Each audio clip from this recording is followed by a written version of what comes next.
do exactly that, which is the address of the nation that will be preceded by the announcement, or probably the notification by the Speaker of the Senate as well as of the National Assembly, who are expected to do a convocation.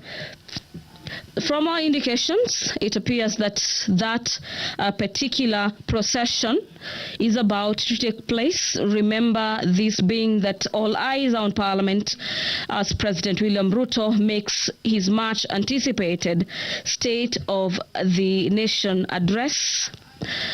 This State of the Nation address presenting a crucial opportunity for the President to outline his administration's progress, the challenges, as well as future plans in the period characterized by some so to speak, some economic turbulences, and these heightened public expectations on this third State of the Nation address. It is technically a step-by-step march to the National Assembly's chamber this afternoon, and from your screens you can see the maces of both houses of Parliament have made their way into the chamber this afternoon, closely followed by the clerks as well as the President in between the two speakers, that is the Speaker of the National Assembly as well as the Speaker of the Senate. And we expect the President to equally address matters to do with the cost of living. Dear viewers, allow me to hand you over back to the proceedings of these live proceedings, streaming to you live from the Parliament of Kenya and brought to you by the Kenya Broadcasting Corporation in conjunction with the Parliamentary Broadcasting Unit. My name is Gladys Mungai. Have yourself a great afternoon. Unasikiliza KBC Radio Taifa, sauti ya Kenya.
Na tuombe. Ewe Mwenyezi Mungu, twakusihi ututazame kwa neema nyingi na baraka sisi watumishi wako ambao umeridhika kutuita kwa nyadhifa za uongozi katika jamhuri hii yetu.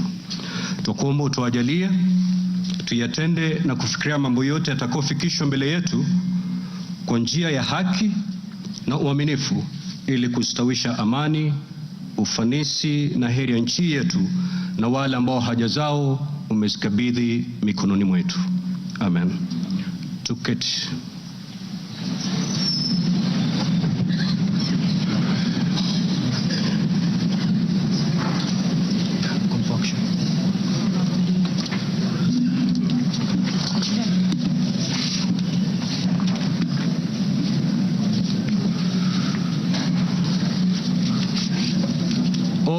Honorable members, let us all be seated.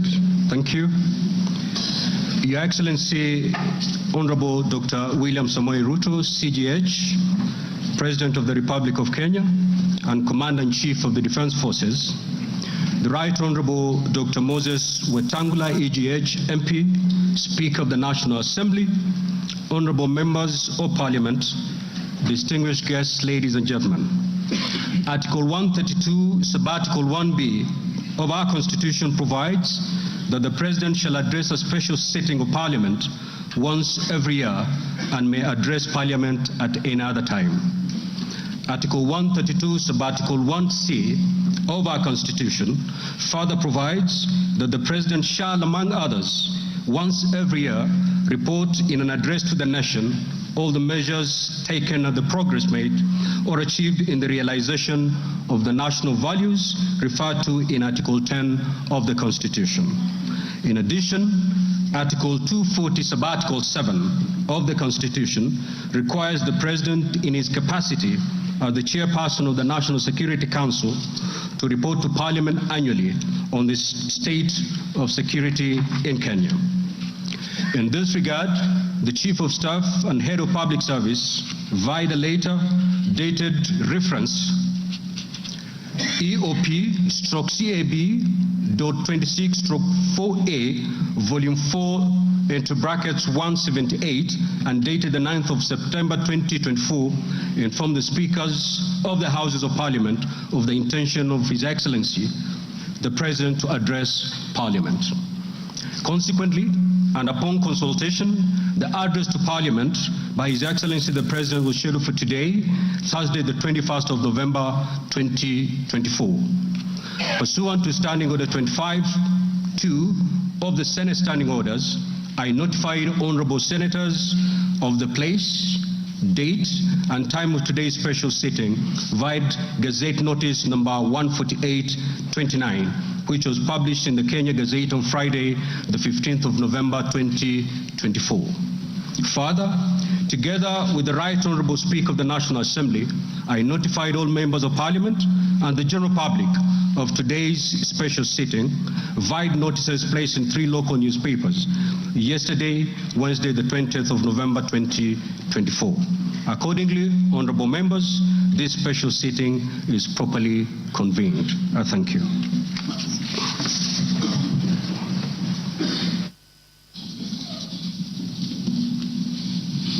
Your Excellency, Honorable Dr. William Samoei Ruto is CGH, President of the Republic of Kenya and Commander-in-Chief of the Defense Forces. The Right Honorable Amason King, EGH MP, Honorable Speaker of the Senate, Honorable Members of Parliament, members of the Diplomatic Corps, distinguished guests, ladies and gentlemen.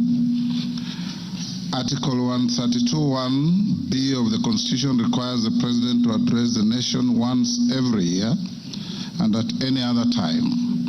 Further, Article 132(1)(c) of the Constitution requires the President to once every year report in an address to the nation on measures taken and progress achieved in the realization of our national values. Additionally, Article 132(1)(c)(3) of the Constitution provides that the President shall submit a report for debate to the National Assembly on the progress made in fulfilling the international obligations of the Republic. In this regard, honorable members, by way of a message to the House, His Excellency the President conveyed his desire to address a joint sitting of the Houses of Parliament today, 21st November 2024. Therefore, pursuant to the provisions of Standing Order 22 of the National Assembly Standing Orders, and by Gazette Notice number 15327, which was published in the Kenya Gazette on 18th November 2024, and indeed as also notified all members of the general public by way of newspaper notification published on 20th November 2024, I gave a notice of this special sitting of Parliament to the members of the National Assembly. Accordingly, honorable members, this special sitting is properly convened. Your Excellency, honorable members, distinguished guests, ladies and gentlemen, This year's President's address comes at a time when the country is set to host the 14th edition of the East African Community Interparliamentary Games. The Interparliamentary Games shall bring together participants from the member states of the East African Community and the East African Legislative Assembly, and are part of the deepening, widening, and tightening of the integration process. The Games are scheduled to commence next month on 7th December 2024 in Mombasa County, and all is set in readiness for these Games. Moving on, Your Excellency, it's in the custom of Parliament to recognize invited guests seated in our galleries. I therefore wish to recognize the following guests who are seated in the Speaker's row. Her Excellency Mama Rachel Ruto, First Lady of the Republic of Kenya, and other members of the First Family. His Excellency Honorable Professor Kithure Kindiki, the Deputy President of the Republic of Kenya and the spouse of the Deputy President, Her Excellency Dr. Joyce Kithure. Honorable Musalia Mudavadi EGH, the Prime Cabinet Secretary and Cabinet Secretary, Minister of Foreign Affairs and Diaspora Affairs. Your Excellency, honorable members, also present in the Speaker's row this afternoon are the Honorable Lady Justice Philomena Mbete Mwilu, MGH, Deputy Chief Justice and Vice President of the Supreme Court. She's accompanied by Honorable Justice Mohammed K. Ibrahim and Justice William Ouko. Justice William Ouko, judges of the Supreme Court of Kenya. Also accompanying the Deputy Chief Justice are Honorable Justice Oscar Angote, presiding judge of the Environment and Land Court. Honorable Justice Lady Justice Jemima Wanza Kelly, judge of the Employment and Labor Relations Court. We are also honored to have in our midst the immediate former speakers of the Houses of Parliament, the Honorable Justin Bedan Njoka Muturi, EGH, the Cabinet Secretary for Public Service and Human Capital Development, the Honorable Kenneth Marende, EGH, the Honorable Kenneth Makelo Lusaka, EGH, the current Governor of Bungoma County, Honorable Ekwe Ethro. And additionally, we also are pleased to be hosting a delegation visiting our Parliament from the Republic of the Gambia. Your Excellency, allow me to also recognize the chairperson of the Council of Governors, who is also the Governor of Wajir County, the Honorable Ahmed Abdullahi, and the Honorable Johnson Sakaja, Governor of the City of Nairobi County. May I also accord special recognition to all Cabinet Secretaries present, and particularly acknowledge 4 of them who are former ranking members of the Houses of Parliament, namely Aden Duale, EGH, former leader of the majority party in the National Assembly, Honorable Onesimus Murkomen, EGH, former Senate Majority Leader, Honorable John Badi, EGH, Honorable Opio Wandai, EGH, both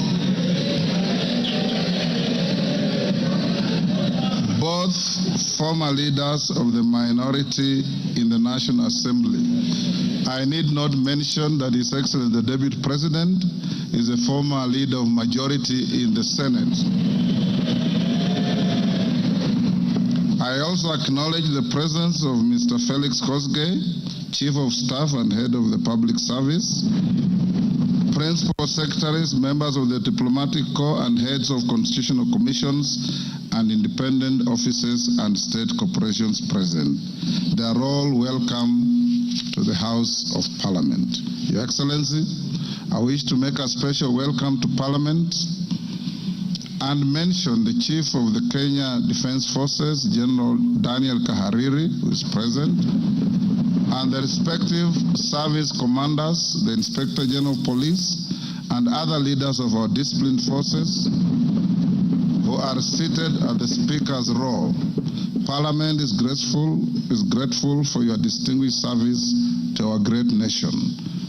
To all invited guests, we say karibuni sana kwa bunge letu. Your Excellency, honorable members, distinguished guests, ladies and gentlemen, it is now my singular honor and privilege to invite His Excellency the President of the Republic of Kenya and Commander-in-Chief of the Defense Forces to address this special sitting of Parliament. Welcome, Your Excellency.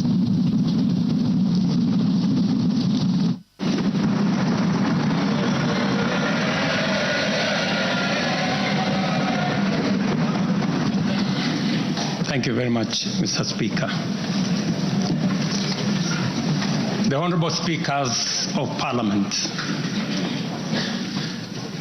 the Honorable Members, distinguished ladies and gentlemen, I'm honored to address you today in the fulfillment of the mandate vested in me under Article 1321C of the Constitution to report to you and to the people of Kenya on the measures we have taken and the progress we have made in realizing our national values and principles of governance, and to submit to you, honorable members, the progress made in fulfilling our international obligations. Since my last address, Kenya has undergone rapid change occasioned by the collective awakening of the people in the understanding that the state of nation depend on the work we do individually and collectively. This realization extends not only to what we choose to undertake, but also to how we go about securing careers, livelihoods, and contributing to the grand enterprise of nation building. There has never been doubt, and now there is none whatsoever, that Kenya is a land of bold ambition, with our citizens always desiring and insisting on the best possible standards, not only for themselves, but also for their families and for our nation. Consequently, our democracy has empowered citizens to ask questions and demand changes in the way their affairs are managed, driving the wheels of our nation's social, political, and economic transformation faster in the direction of excellence and prosperity. Rare are the times when leadership is ahead of the people. We are always striving to steer the machinery of state and government to keep pace with the aspirations of our citizens. We have learned through the hard as well as the more customary ways that listening is a full-time occupation of leadership, and that all questions asked by the people must be answered thoroughly and in full. We have learned never to take anything for granted and make every effort to carry all our people along with us in the pursuit of our transformation. The context in which I make this national address is not only significantly different from previous occasions, but it is also a singular moment with unique historical implications for us all. It is an opportunity to affirm the principles and values of which our nation stands, review the steps we have taken, the path we have chosen in our journey of national development, and reinforce the commitments we have made to one another and to our beloved nation for the sake of the present and future generations. I do not take this for granted, and with utmost respect and humility before this august assembly of the people's elected representatives, I desire to respond to the most pressing concerns that have been raised by Kenyans of all walks of life in recent months. To my understanding, the concerns and issues voiced by millions of Kenyans about the state of our nation deserve meaningful engagement, thorough understanding, and thoughtful response. There are discussions about whether leaders understand the pain, hardship, and struggles endured by countless citizens every day as they strive to make ends meet, and whether the government is doing anything about it. Similarly, many struggling Kenyans impatiently wonder, when will real money get to their pockets, and when will the jobs promised, which they deserve, become a reality? Additionally, there has been conversations about our education system, particularly the transition to the competence-based curriculum, and whether policies in this sector are working for or against Kenyans. Important questions have also been raised concerning the direction of development in relation to democracy, human rights, and fundamental freedoms, as well as the rule of law, transparency, and accountability. Another more direct question that emerges every now and then is whether public policy in this administration is in furtherance of service delivery to citizens or just in aid of political strategy. It is undeniable that for many Kenyans, times are hard and the struggle to meet their daily basic needs remains daunting. It is also true that these conditions have persisted for a number of years now, leading to much frustration and anxiety. Although we have gone a long way to mitigate some of these difficulties, much remains to be done, though we have laid a firm foundation for decisive intervention. I believe that it is critical for us to bear in mind that this administration was inaugurated at an extremely difficult time, characterized by domestic challenges, compounded by regional and global security, geopolitical, financial, as well as climate dynamics.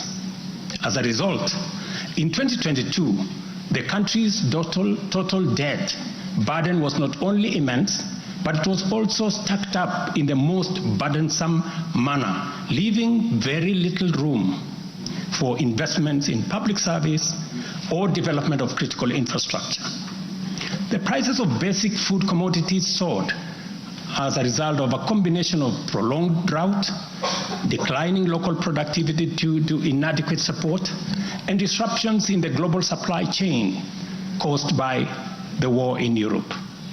Kenya faced a crossroads of extremely difficult choices, where defaulting on our obligations would have significantly worsened an already perilous situation, and more borrowing was not an option.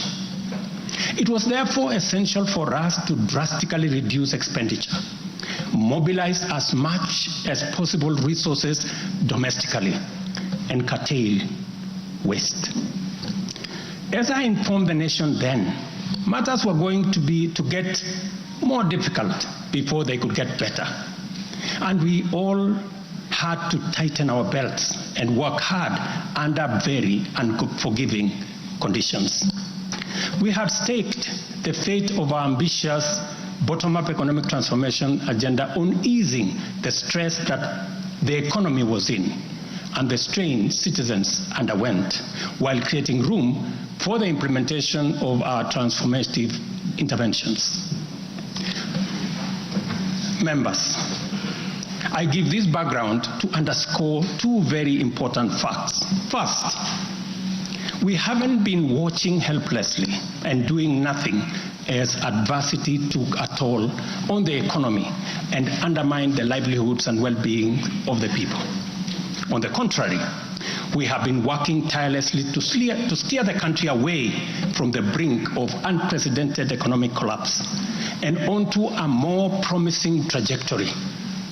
The second point is that while we may not be where we would like to be, we are certainly not where we were 2.25 years ago. At the same time, the cost of living was substantially high, with prices of basic commodities beyond the reach of many households. Today, I'm proud to report that the macroeconomic indicators point to a positive turnaround and an upward trajectory. Allow me to highlight a few milestones that underscore this progress. The shilling has stabilized significantly, appreciating from Kenya shillings 162 to the dollar in February 2024 to Kenya shillings 129 today, a remarkable gain of 20%. This recovery has restored confidence in our financial markets and significantly reduced the cost of servicing external debt, creating fiscal space for our development imperatives. Inflation has declined dramatically from 9.6% in September 2022 to 2.7% in October this year, the lowest rate in 17 years. This achievement has been the consequence of favorable weather and our deliberate efforts to support farmers with affordable inputs, including subsidized fertilizer, leading not only to increased production but also productivity and lowering the prices of many cereals, including maize, pulses such as beans and peas. Our foreign exchange reserves have surged by US dollars 2.4 billion to hit a new record of US dollars 9.5 billion, providing a 4.8 month of import cover, the highest in 10 years. This resilience shields us from external shocks in the global economy and restores investor confidence. Ladies and gentlemen, interest rates are also trending downwards, reducing borrowing costs and freeing up fiscal space for growth-enhancing initiatives by business. Tax revenues have grown by 11.5% in the year to June 2024, reflecting the success of our tax-based expansion measures. The economy continues to grow steadily, recording a 5.6% growth rate in 2023, among the highest globally. We project 5% growth this year and 5.6% growth next year. Honorable members, our efforts to secure food security and stability are already bearing fruit. Since February, we have distributed subsidized fertilizer to 6.45 million registered farmers in 45 counties, enabling them to increase their yields. And this year, we have procured and through e-vouchers distributed 7 million bags of both planting and top dressing fertilizer to boost food production across the country.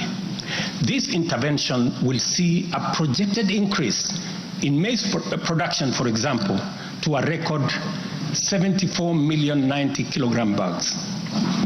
We have also concluded long-term agreements with 11 suppliers of assorted fertilizers so as to make this commodity available all year round.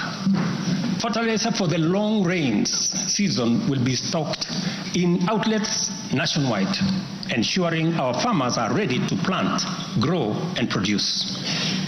This forward momentum will not only increase our agricultural output, but also reduce our reliance on costly food imports, securing a more self-reliant and a more prosperous Kenya. This approach, rooted in my administration's policy to support production rather than subsidize consumption, has already made food more accessible, more affordable to many households. Today, Kenya boasts substantial national stocks. 47 million bags of 90 kilogram bags of maize are in our stores.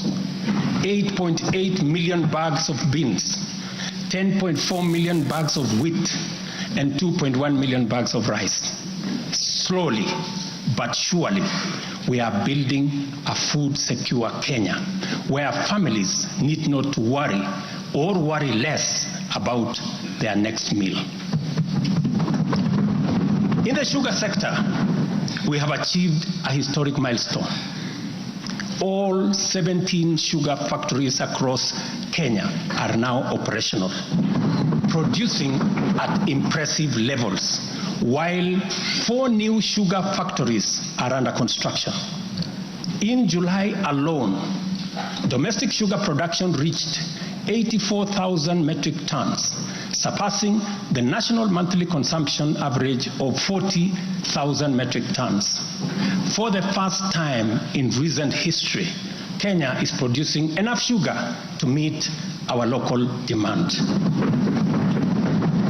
This success is attributed to many factors: subsidized fertilizer for sugarcane farmers, an additional 500,000 acres that has been brought under production, and improved management of the sugar sector, which have revitalized production and brought the industry back to life.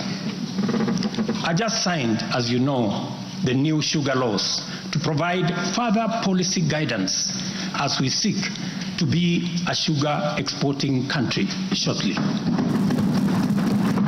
In the coffee sector, we are on track to increase exports from 51,000 metric tons this year to 150,000 metric tons by 2027.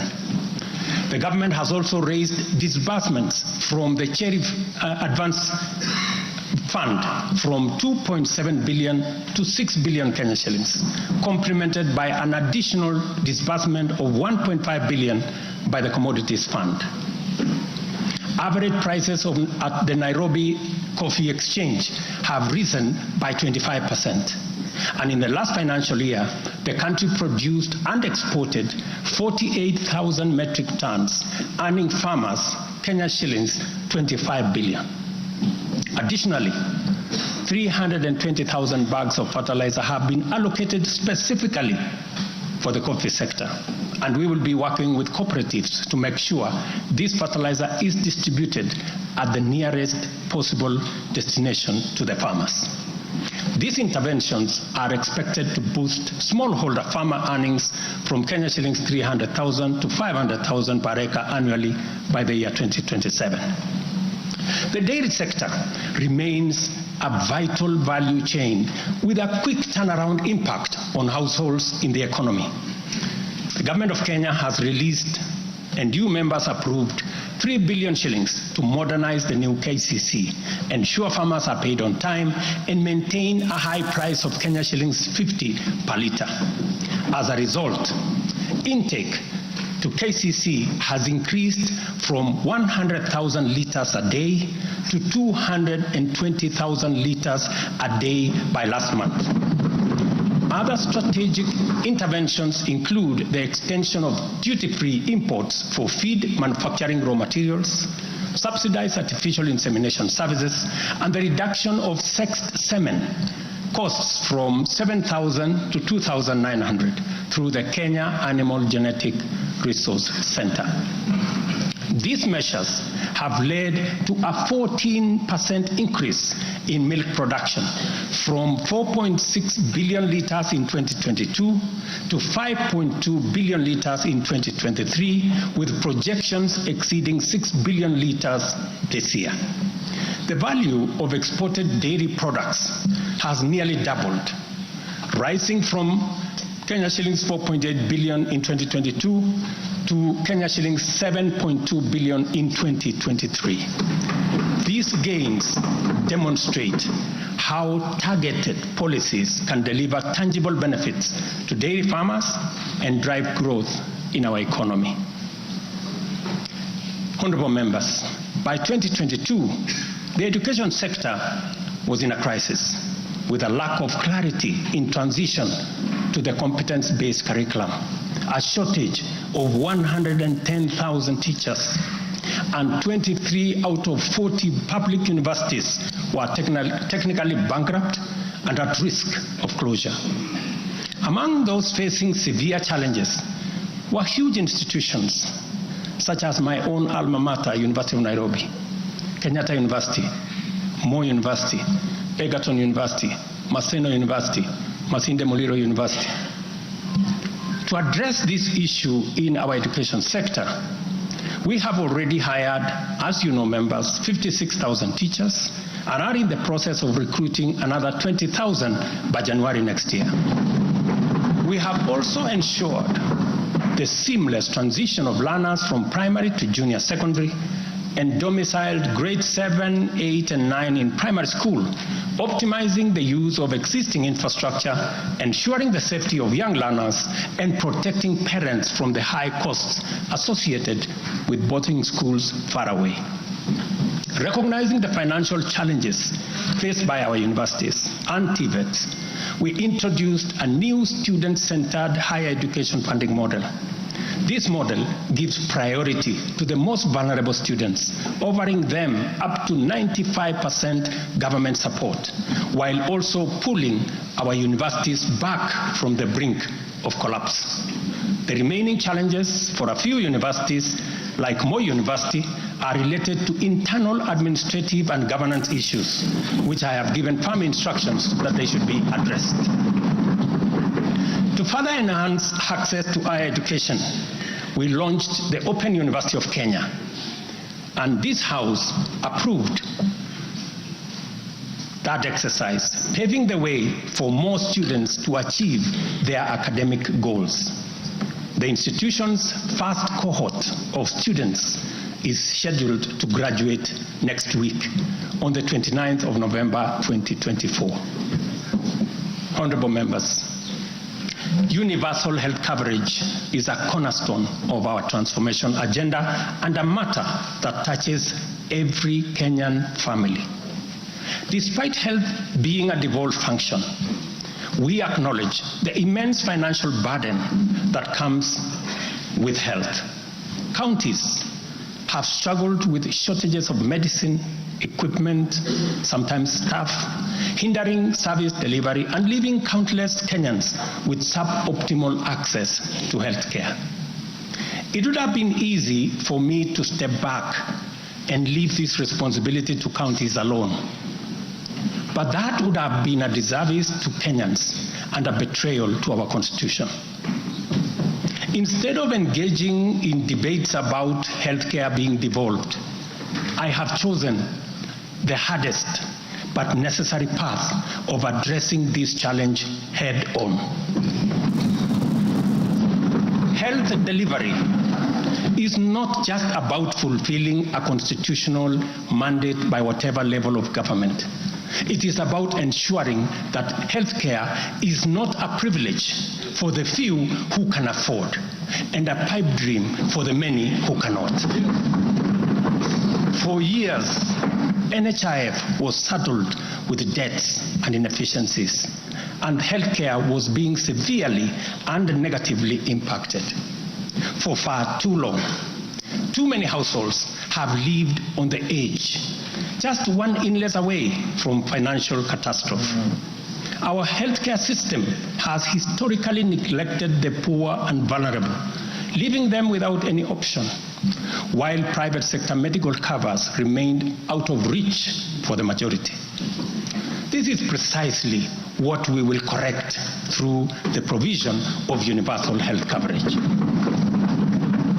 This agenda is not just about a promise.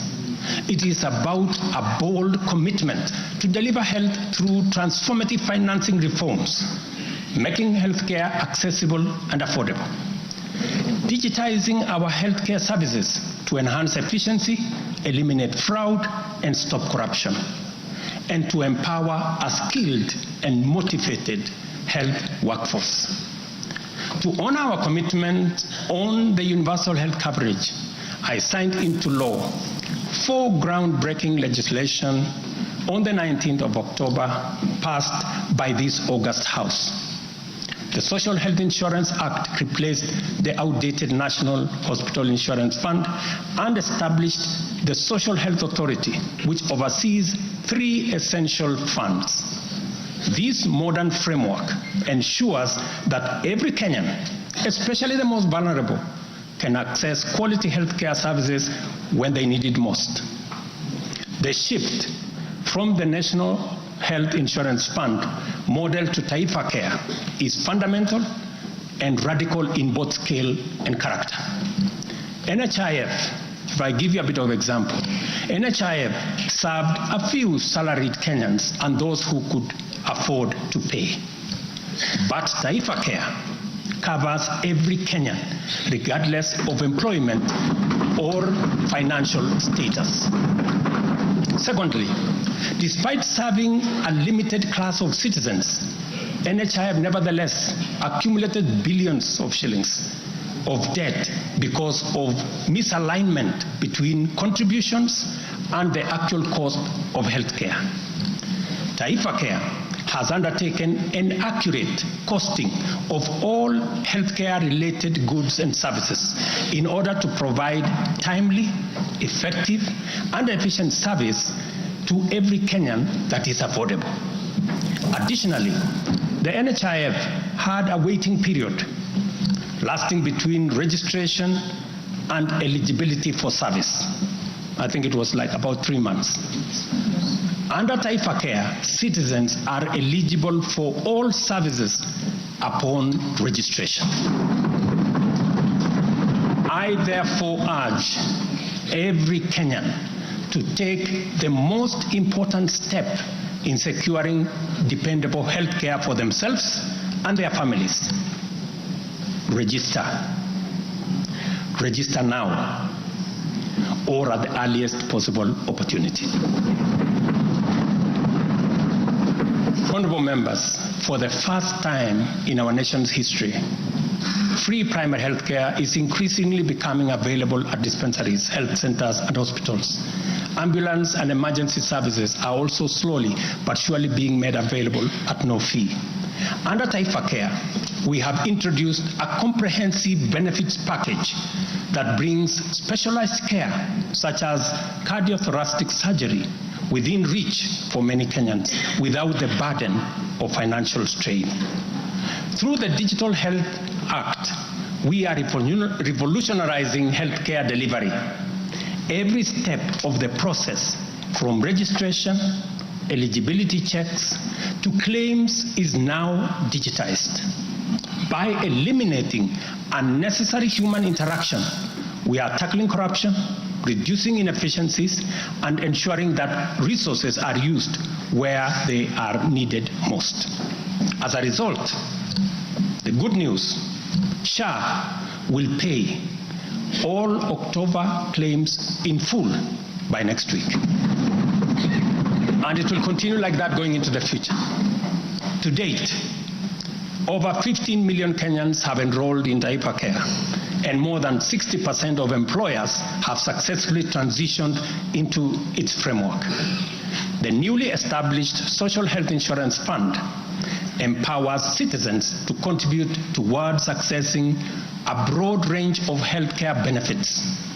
This represents a seismic change from the old reactive healthcare model to a forward-looking system that prioritizes prevention and preparedness. Once the transition from NHIF is complete and SHIP becomes fully operational, Kenya will have a healthcare system that guarantees dignity, peace of mind, and equitable access for every citizen for the first time in our 60 years of independence. Honorable members, we have launched an ambitious healthcare program, one that Kenya has always needed and deserved. Like any major transition, there are challenges, but I promise you, we are fully committed to making the system work. As we roll out this program, we are listening to citizen voices and collaborating with counties to deliver better healthcare services. Through the Facility Improvement Fund, which you in this House passed, we will ensure that hospitals are equipped with the tools they need, medicine, equipment, and other resources necessary to provide quality care, while involving citizens in decision-making at every facility.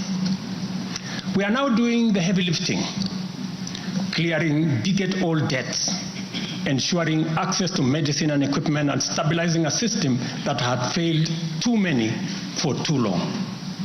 We are building a healthcare system that serves every citizen with equity and dignity.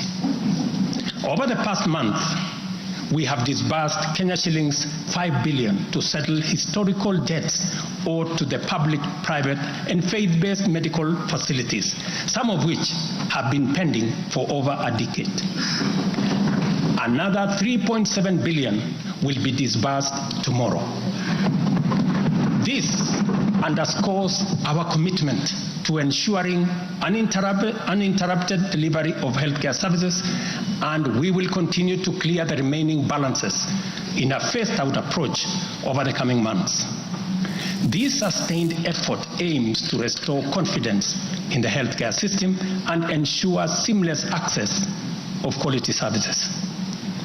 Honorable members, there is a compelling body of data projecting that not only is the future of humanity urban, but also that Africa has the fastest rate of urbanization. Kenya is no exception, and in fact, many of our counties are urbanizing rapidly. Dear Kenyans, we have a date with an urban future. And the only choice we have is what this urban future will look like. Will it be characterized by decent, dignified, safe, and livable neighborhoods and communities? Or will it be haphazard, unsanitary, unsafe slum dwellings? This is the fundamental question that our affordable housing plan seeks to answer. Kenya has a serious housing deficit, and the cost of housing is beyond the reach of the majority. While the social and economic efforts of this shortage are far-reaching, rent as a component of the cost of living is unsustainable. People are forced to choose between enduring long, punishing commutes to faraway homes or taking up less desirable spaces within reach. Supplying the number of units required to fill the affordable housing gap requires us to undertake construction throughout the country at the rate of 200,000 new housing units every year for 10 years.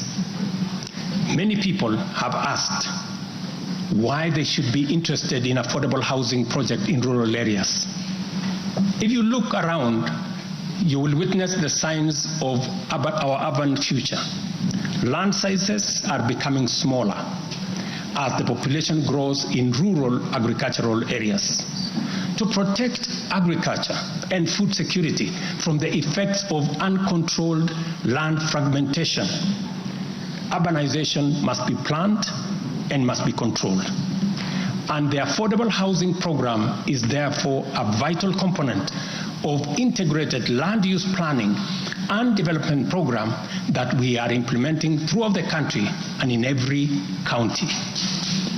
Each unit of housing drives demand for different types of labor, professional services, and materials, bringing laborers, masons, bricklayers, artisans, electricians, and carpenters, as well as architects, engineers, and quantity surveyors, lawyers, real estate economists into the equation.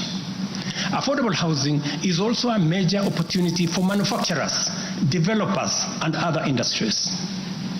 In other words, the economic boost from housing pillar of our bottom-up economic transformation agenda is significant and undeniably much needed. As we speak, affordable housing now directly accounts for 164,000 new jobs created over the past 1 year. Honorable members, today marks a significant milestone in our journey towards providing decent and affordable housing for all.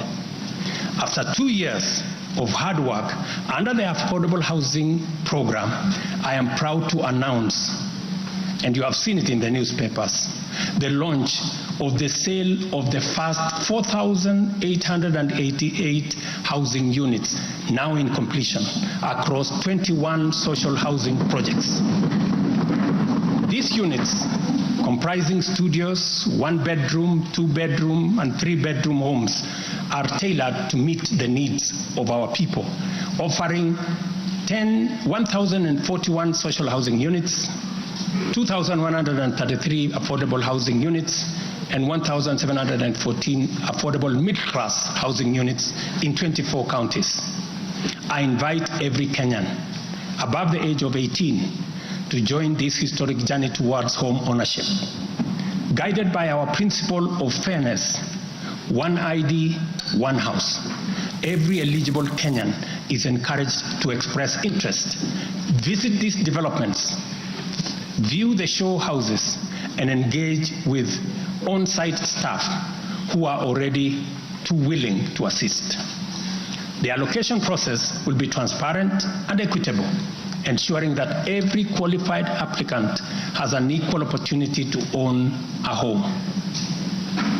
Honorable members, as part of the government's endeavor to build a nation grounded in intergenerational equity, opportunities, and empowerment for all Kenyans, we have made significant strides in implementing another key pillar of our manifesto, labor migration.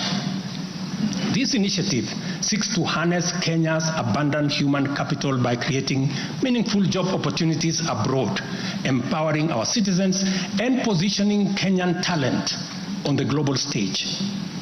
Since July 2023, we have successfully facilitated employment of 105,367 Kenyans across multiple countries in a wide range of jobs.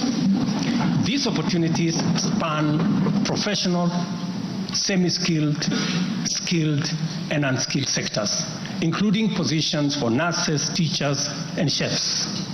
The National Employment Authority, the lead agency driving our ambitious initiative to create jobs opportunities for qualified Kenyans locally and internationally, currently has a roll of 560,000 job openings worldwide. I have encouraged many members to participate in this space. Our focus extends beyond destinations such as the United Kingdom, Canada, Australia, Bahrain, Oman, United Arab Emirates, Germany, Saudi Arabia, Kuwait, and Qatar. We are also expanding our reach by actively negotiating bilateral labor agreements with new potential markets, including Russia, Poland, and Jordan. These efforts are driven by our commitment to open up new pathways for employment, ensuring that Kenyans are well represented in the global workforce. In the digital economy, we are expanding last-mile fiber optic connectivity using the extensive Kenya Power Transmission Lines network to the most remote and underserved areas of Kenya, and making significant strides to establish digital and ICT hubs. This has created a foundation for digital transformation, enabling IT economy workers, young digital creators, and entrepreneurs to access a wealth of opportunities locally and globally. By bridging the digital divide, we are empowering our youth to compete on an equal footing in the global marketplace and showcasing Kenya's ingenuity and innovation. I congratulate members of this august House for being part of this grand digital plan. Your support, encouragement, and effort is duly recognized. We have also prioritized the empowerment of individuals within the informal sector by unlocking their potential through targeted investment. This includes accessible loans, capacity building programs, and regulatory reforms designed to ease growth. A notable achievement is the partnership with the banking industry, which I participated in a month ago. This extended an additional 150 billion in loans to micro, small, and medium enterprises, complementing the government's efforts to nurture this vital sector. On financial inclusion, we have made remarkable progress through the Hustler Fund. To date, this innovative initiative has disbursed Kenya shillings 60 billion, benefiting 24.6 million Kenyans and mobilized over 3.3 billion in savings. The fund maintains a repeat customer base of 8.5 million beneficiaries with a repayment rate of 79%. To mark the fund's second anniversary, we have taken a bold step by launching a third product specifically tailored for small and medium enterprises. This new initiative will initially target 2 million beneficiaries who have demonstrated a strong credit history with the fund. By so doing, we aim to create a pathway for these entrepreneurs to transition into the formal banking system, thereby deepening financial inclusion and strengthening the SME sector. This milestone underscores our commitment to build a financially inclusive and economically resilient nation. The progress we have made has been possible only because the people of Kenya have been courageous, strong, determined, and patriotic. It has also been enabled by a number of early interventions under our bottom-up economic transformation agenda, and at the same time, created space for us to implement the agenda in full. As we proceed with implementation, we expect to quickly capitalize on the gains we have secured and invest resources in the economy with an emphasis on strategic pillars of our plan. As more projects get off the ground, more people get hired, liquidity levels improve, more money ends up in people's pockets. Honorable members, you know we are a democracy. Democracy is a founding principle and defining value of our nation. Democracy is hard-won, non-negotiable right and guarantees freedom that we are proud of and must always defend. Our national democratic culture expresses itself energetically through robust discourse, boldly speaking truth to power and holding leadership to account. It is a tradition of fearless expression and vigorous public participation. This is who we are, and there is nothing anyone can do about it. We understand, therefore, that protests are always legitimate and permitted by the Constitution. Protests are conducted by citizens who are peaceful and unarmed. Assemblies, demonstrations, and picketing to advance constitutionalism, increase accountability, and defend the rule of law are constitutional imperatives. Conversely, mobilization in pursuit of criminal agenda, chaos and anarchy are explicitly forbidden because we all have a duty to defend our republic, our constitution, and the rights of all people. The government, in particular, must remain vigilant at all times against modern threats to the sovereignty and territorial integrity of our nation, as well as public order, peace, and security. In this digital era, characterized by transformative innovations, including artificial intelligence, it has never been easier to inform, educate, and entertain the people. At the same time, it has never been easier to misinform, mislead, disinform, incite, and alarm the public. Criminals and subversive elements who infiltrate and hijack peaceful protests are a threat both to legitimate protesters and to the public.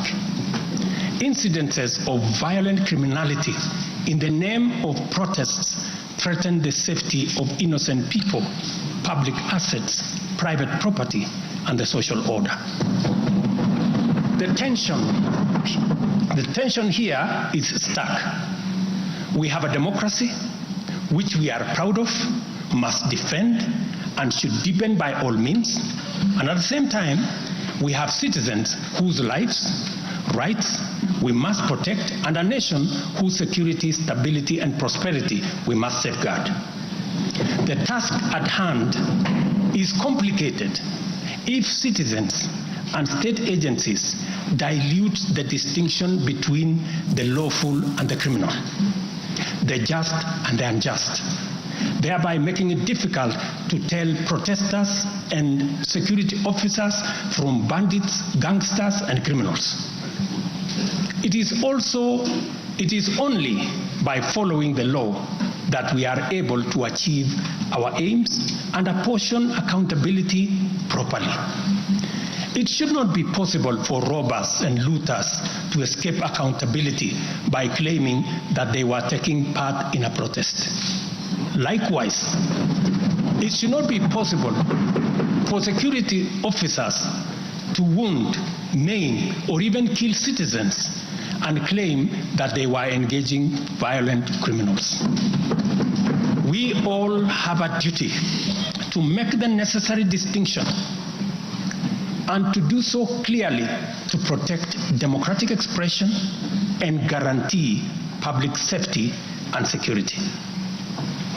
I must now confront an issue of widespread concern regarding the relationship between citizens and the security services in the context of immense threat and intense political dynamism.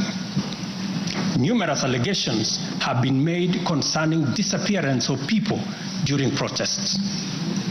A number of these cases have been resolved, while others have been uncovered as fake news, undermining efforts to find genuine cases of missing persons. A good number of alleged disappearances have also turned out to be arrests made by police officers. In such cases, the suspects have been duly arraigned in court. I must, however, make it very clear that there is no attempt to justify or excuse illegal arrests. Such would be a serious threat to the life and liberty of citizens. I condemn any excessive or extrajudicial action which puts the life and liberty of any person at risk, including disappearances and threats to life.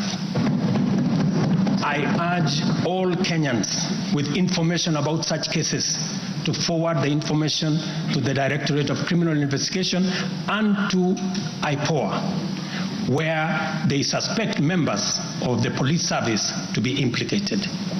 I am aware, for example, that many of the cases that have been raised are being handled by the Independent Police Oversight Authority, an important step in accountability and justice.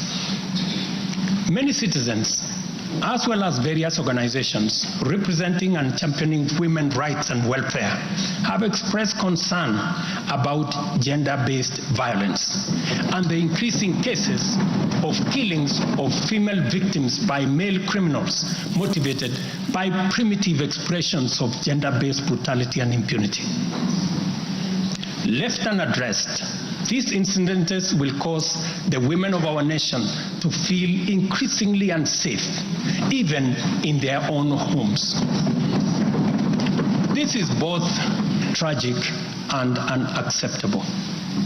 It also complicates, in disturbing ways, the struggle by Kenyan women for inclusion, for equality, for dignity, social justice, their rights, their protection, a section of our society that has been marginalized for a long time.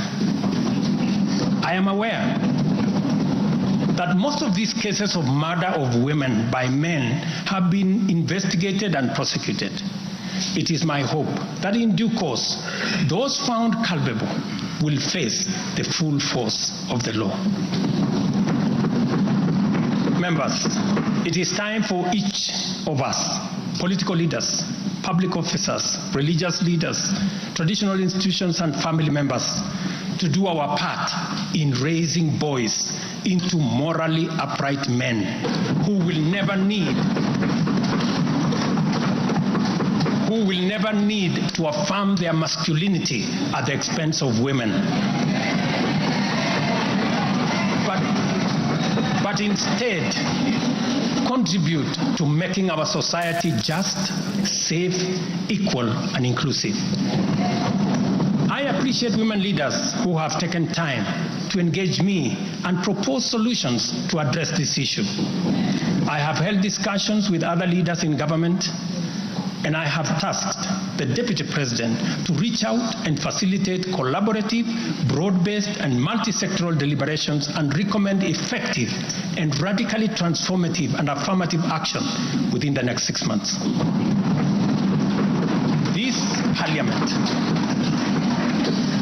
This Parliament will recall that early in my tenure, I engaged the leadership of both houses with recommendations on a working formula to actualize meaningful inclusion of women in national leadership. We must seriously question the drivers and the motives of resistance and reluctance to take the next step in actualizing the 2/3 gender rule. We must call out those who continue to sabotage this right of women to contribute to the governance of our nation.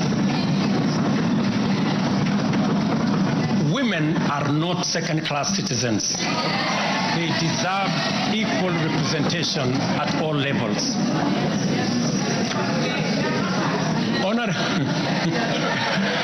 Honorable members,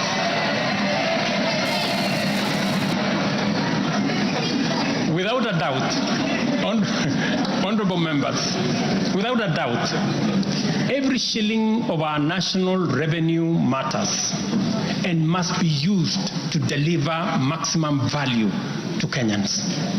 Wastage, corruption, and the abuse of office are grave risks to national transformation and a direct threat to the well-being of the people.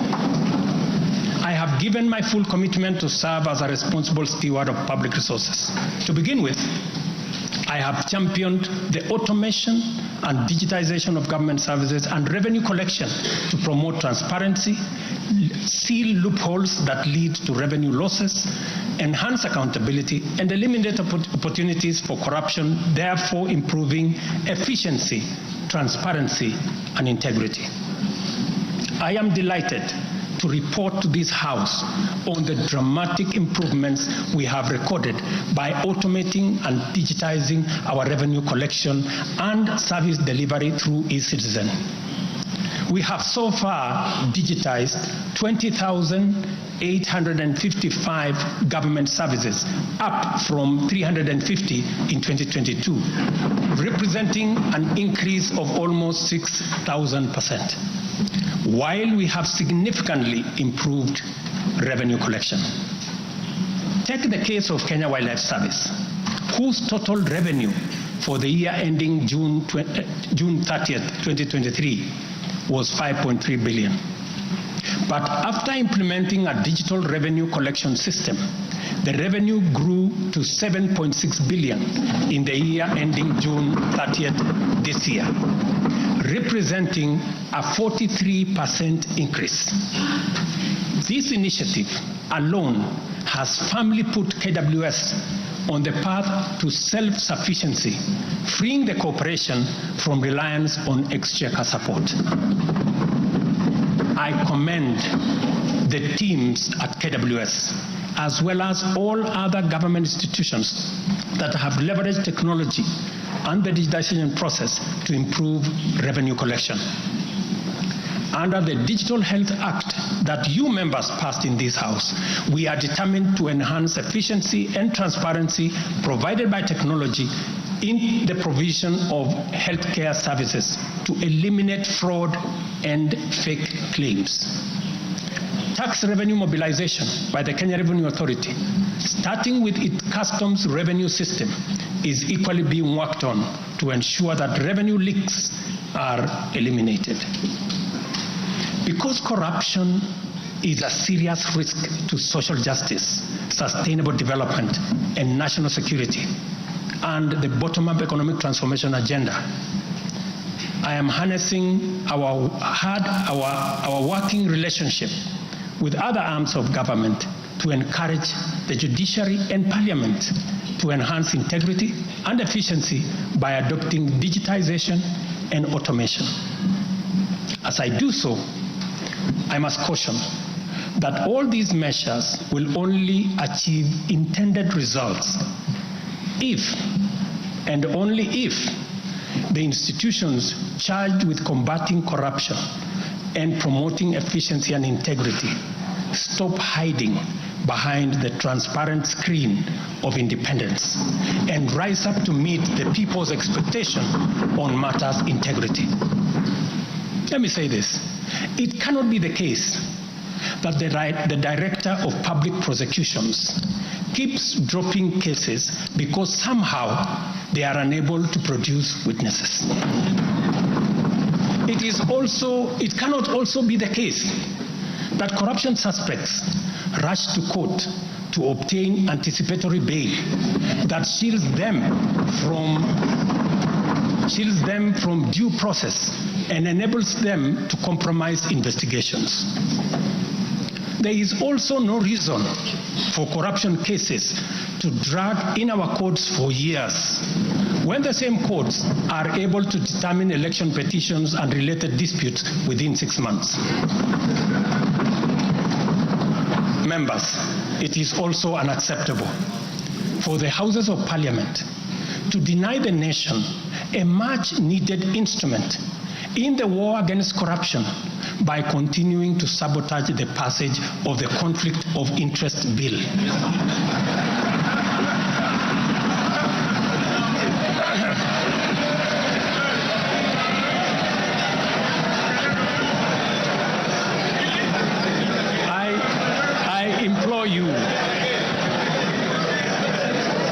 I implore you, honorable members, to stop dragging your feet on this bill, unless, my friends, there is a conflict of interest in the passing of the conflict of interest legislation. Similarly, the National Treasury has been dragging its feet in the implementation of an e-procurement system for the last 10 years. Today, I have directed the National Treasury to roll out the e-procurement system by the end of the first quarter of 2025 and ensure that going forward, only procurement undertaken through this system is sanctioned and paid for. Of the many difficult assignments I have undertaken, this fight against corruption is one I now take on with resolve going forward. Let this serve as notice to all. Independent institutions charged with this responsibility must up their game, pull up their socks, and match up to the expectations of the people of Kenya. Honorable members, I have stated in the past and now reiterate today that in the face of undisputed evidence or credible information on corruption, I will not hesitate to take decisive action. Accordingly, I now direct, in furtherance of the principles enshrined in Article 10 of the Constitution on transparency and accountability, and based on new information provided by investigative agencies and partner nations, that the procuring agencies within the Ministry of Transport and the Ministry of Energy and Petroleum immediately cancel the ongoing procurement process for the JKIA expansion public-private partnership transaction.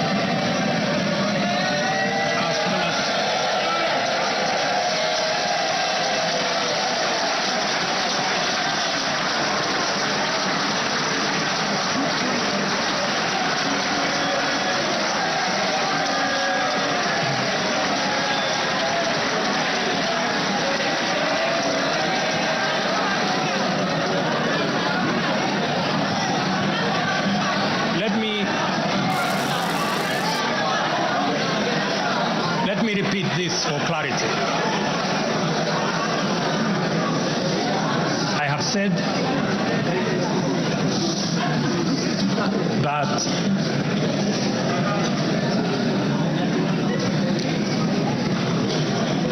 provided, because of the information that has been provided to us by partner nations, I have directed agencies within the Ministry of Transport and the Ministry of Energy and Petroleum to immediately cancel the ongoing procurement process for JKIA expansion public-private partnership transaction, as well as the recently concluded Ketraco transmission in public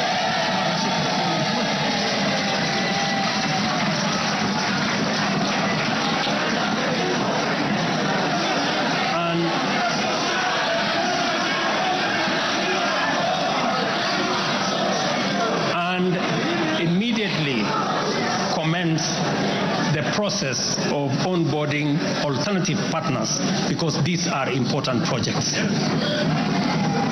Honorable members, the work of taking our nation forward is our collective responsibility as citizens. For this reason, we value the contribution of all, whether they come in the form of support or encouragement, suggestion or proposal, criticism or protest. I believe that the most powerful component of leadership is listening and learning. Therefore, I engage with you and listen to all citizens, their elected leaders, public officers, administrators, teachers, and other professionals, learners and the youth, farmers, fisherfolk, pastoralists, traders, craftsmen, artisans, nurses, doctors, community health promoters, and workers across all types of sectors in every sector. I listen too to religious leaders, the civil society, industrialists, entrepreneurs, and professionals. Their contributions and everyone else's have my full attention and commitment to respond through positive, affirmative action that takes the national transformation endeavor forward. I commit to continue listening and acting, to engage, debate, deliberate with you, and to take your input into consideration in serving our nation. By design, the bottom-up economic transformation agenda is defined by its capacity to elicit feedback in the course of implementation and incorporate the same in making improvements and further progress. With every input from stakeholders, our ability to drive progress increases. By listening to you and to every Kenyan, I am able to serve this nation better. As we take part in this necessary discourse, I want to make one thing very clear. I'm fully invested in the success of the strategies, policies, programs, and projects under our plan. For this reason, I am committed to do all it takes and work with every willing Kenyan until we succeed, because failure is not an option. Given the challenges our nation has faced, it has become clear, honorable members, that overcoming these obstacles requires the collective energy, the collective wisdom, ideas, and goodwill of Kenyans of all political, cultural persuasions, religious beliefs, and walks of life. The wisdom of entrenching national unity and inclusivity as a national value in our Constitution is clearly evident. Our diversity is our source of power. And this moment in the history of our nation calls for radical collaboration to transcend our challenges. We do not have the luxury of magnifying our differences.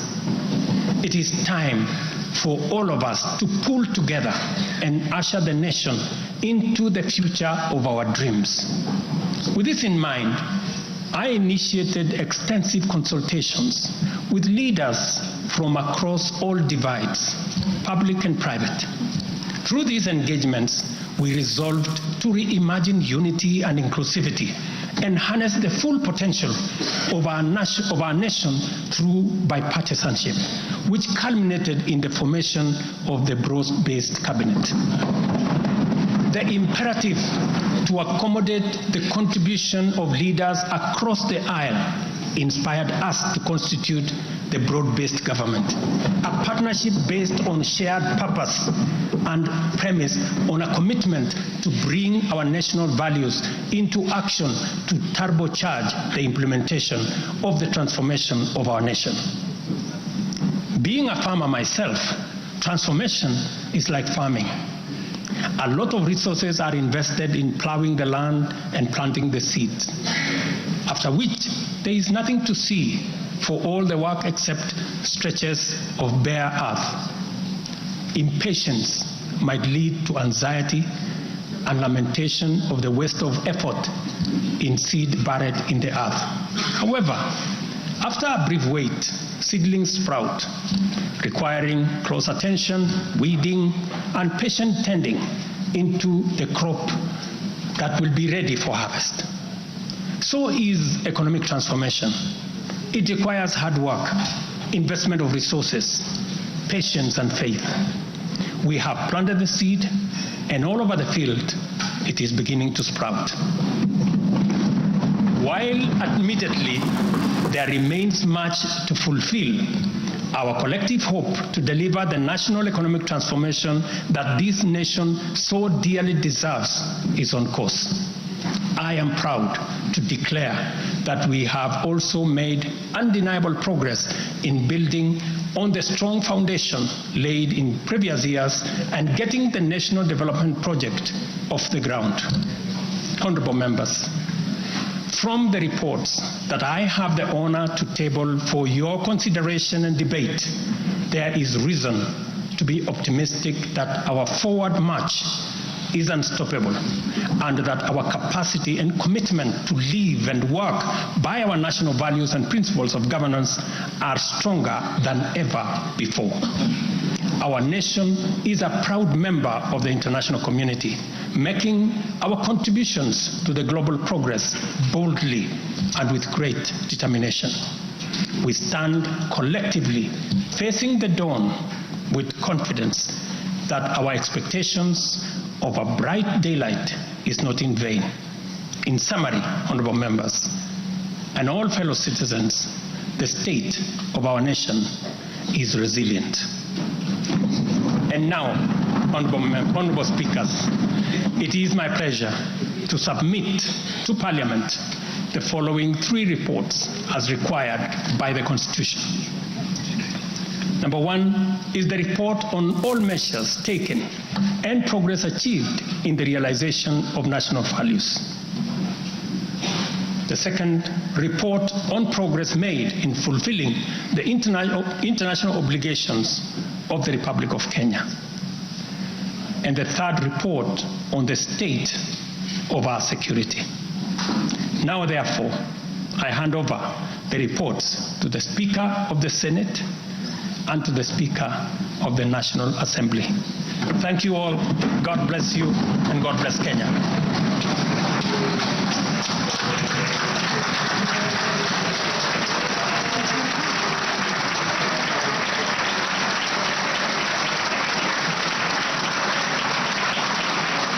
Well done.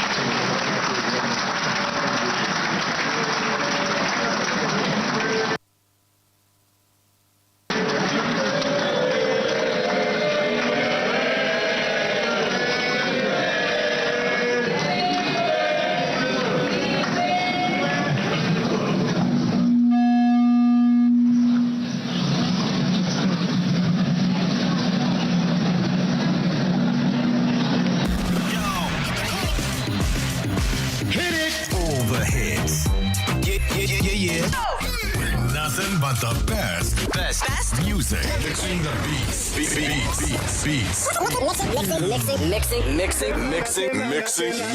the beats. 5, 6, 7, 8. This is Radio RFM. This is the one you listen to all day. This is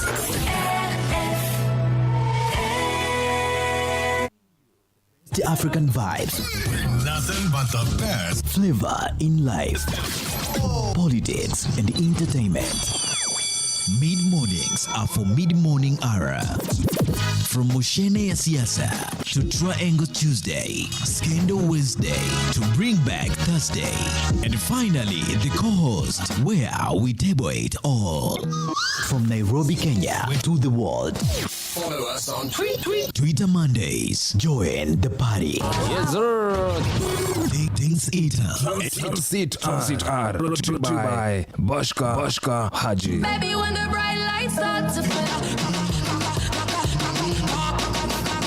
Rave Onara. The party status. Party for free in every Monday to Friday on Radio Ara.